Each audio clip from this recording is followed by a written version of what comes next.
How to make the plane reflection. So first, with your plane layer active, you need to duplicate it.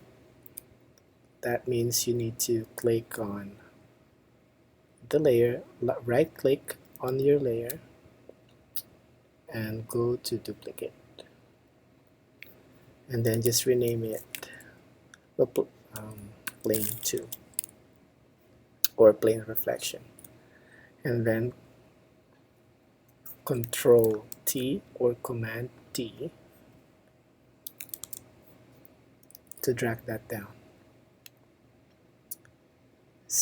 And then make sure it's a little bit smaller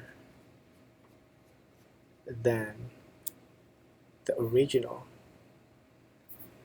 Okay, so with that active, press Control T again, and then right click, go to flip vertical, and then click enter. So that is the reflection. Now, of course, reflection needs to be a little bit blurry or in low opacity.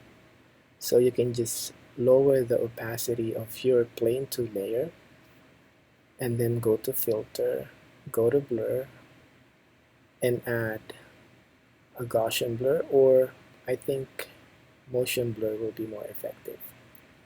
There, just put it into 1. I think 1 is fine. But that depends on what works best for you. Now, you just need to adjust it. If it kind of looks too close, it needs to be a little bit more farther. Okay?